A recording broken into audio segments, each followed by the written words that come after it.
In the round 6 of the candidate tournaments, the leader Nepomniachtchi had to face the Chinese star Ding Liren. And in the opening, after e4, e5, it was Ruy Lopez with the move bishop to b5, a6. This is the most popular move for black. Now, of course, black is not losing the pawn, because if white captures the knight after d takes and captures the pawn, there is queen d4 and queen takes e4. Bishop e4 is the main move, and then white also is offering the pawn, but of course black can capture the pawn. This is a well-known theoretical line, knight takes e4. Usually white goes d4 and then b5.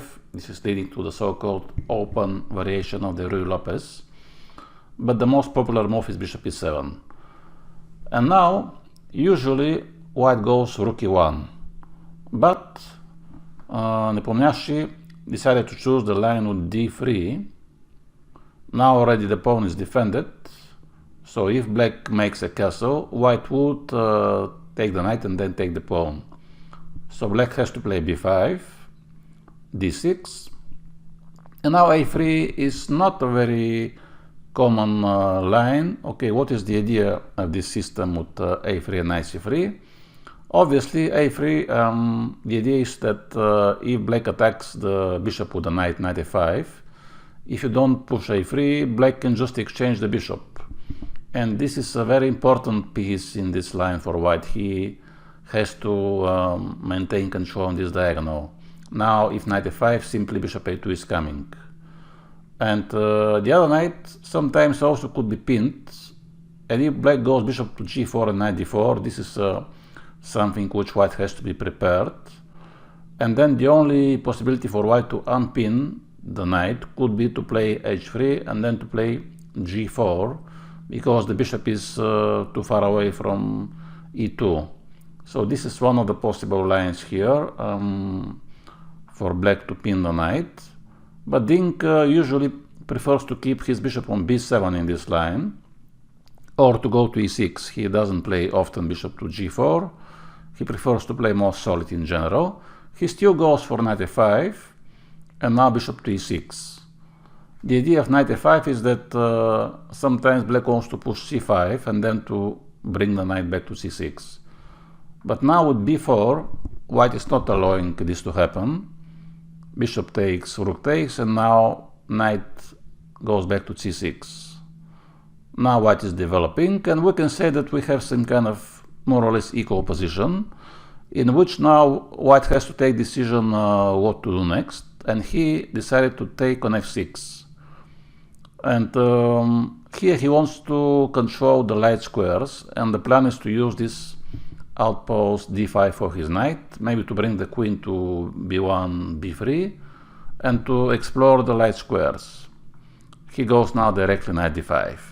Also, he could prepare now c4, and then queen b3, rook c1, rook c2. He could try to put some pressure on the c file. So black has to do something, and he is playing a5. Now he wants to capture on b4, and the rook is hanging. And in the end, white decided to give control of the a file. Meanwhile, we could notice that black has allowed white to capture on f6, so he is not bothered that he has to double his pawns, because there is not enough material left on the board to create attack. And after pawn takes, black can simply move the king away. Even he can bring the rook to g8 and then the queen to g4. So white prefers to keep his strong knight rather to take this bishop, which in this moment is actually very passive. And the bishop goes back to d8, which is preparation for the move f5 in the future, and he's also defending the pawn, and now the queen can do something more useful. White has to find some active idea, and like we mentioned earlier, he is going for c4. This is the only plan which white can put some pressure on the black position. And now black, he has many possibilities. He could play rook to b8 to defend. He could play knight to e7 to try to exchange the knights. He prefers to play knight to d4, which is, I don't know, a little bit suspicious plan to me. First of all, because black now has double pawns and his pawn structure is not so great. The bishop on d8 is not so active as well. Okay, obviously black is planning to play c6 and then eventually the knight has to move back to f4 and then to e2. In this case, yes, the knight will be not so active. But after queen c2, rook e8, and now g3. g3 is a very interesting move and is preparing sometimes, of course, but only when the knight goes back to f4 and somewhere maybe he can go to h5 or e2, but it could be preparation for f4, f5 in the future, and also the king can go to g2 to defend the light squares, and it's not allowing some moves with the bishop to go to g5 or h4, or some ideas with rook e6, rook h6, and queen h3, which black had. Now white has to take with the queen, and black has to attack this knight sooner or later, and we arrive to this moment when now black has this weak pawn on d4. And Dean had to calculate very precisely these complications, because now he can simply lose the pawn. His idea was that after d5, now white cannot capture the pawn on d4 because of bishop f6, and then the rook is hanging. So after pawn takes, he took with the pawn. But after queen b3, now already sometimes white could capture the pawn with the knight, and he has a very clear plan. Basically, black has double pawns on the d file, and white with one pawn is stopping two pawns. And then he has the b pawn, which is something like an extra pawn, and he simply wants to push her forward. The plan is quite simple, actually. h5, black has to, of course, try to find some counterplay, since on the queen side he doesn't have anything, and he's trying to play now h5, h4, maybe h3, maybe the queen can go to f3, and something like this. And now the idea is that if white goes h4, black could sacrifice the bishop, and then he has this rook a2. This is the trick which black was hoping for, because now if you take, there is a check, and then at least black has a draw if he wants, or he can even play maybe for something more. White goes b5, which is the best move. Black has to push the pawn, and white also is pushing the pawn. And now, if black takes on g3 and white simply takes on g3, this is okay for white. So black has to bring the pawn to h3 because he's hoping to put some pressure on the king. Sometimes the back rank could be exposed, sometimes the queen can go to f3. So he has now some counter chances. But Nepomniachtchi has found a very nice idea now, king h1. It looks like a strange move, but actually the idea is that the knight sometimes can go to g1 if he is attacked. Because right now he didn't have any squares for the knight to meet queen g4. And when he goes to g1, he is defended, but also he is keeping an eye on the pawn, and he is defending the square f3 against some checkmates. Rook to b8.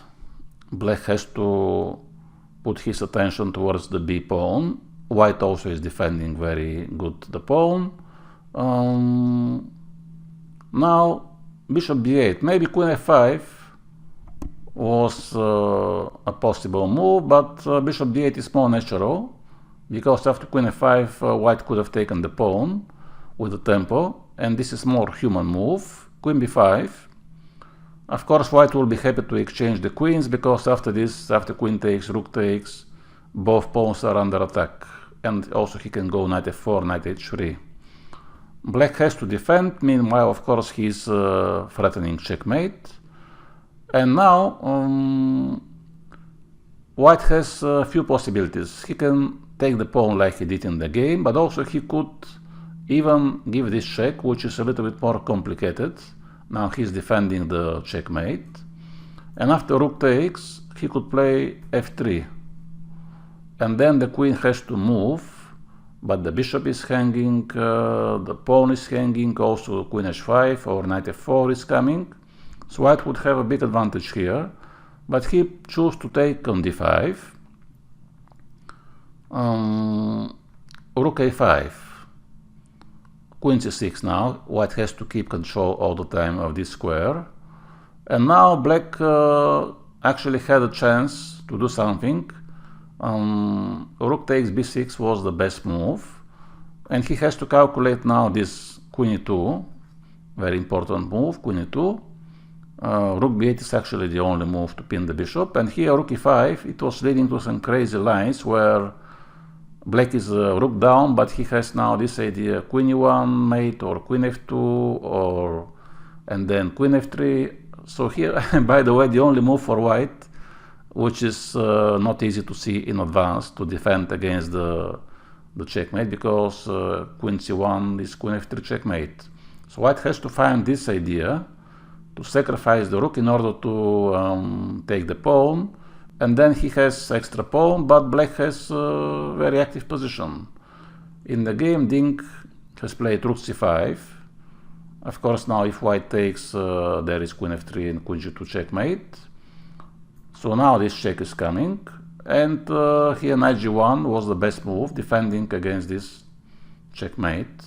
So white managed to defend everything, the pawn, the checkmate, and now black takes the pawn, by the way, but he's losing the bishop. And he thought that he has now some counterplay with this queen f3 checkmate, with rook g1, followed by queen d1 checkmate, but he has missed a very actually simple move, which is queen h4, the only move, of course. And this endgame, yes, the knight is pinned, but maybe black thought that he now has some counterplay because the king is out of the game, the knight is out of the game, this is hanging. But here, after f3, Dink, it was after the time control already, the move 40, and here he resigned the game because now white simply wants to play rook to b4, and then black is forced to take. So if he takes anyway the pawn after knight takes h3, he cannot capture the pawn because of this check, and then white simply goes king g2, and with extra knight, of course, this is very easy to win this game. So it was very nice game from Nepomniachtchi, and now he is leading in the tournament.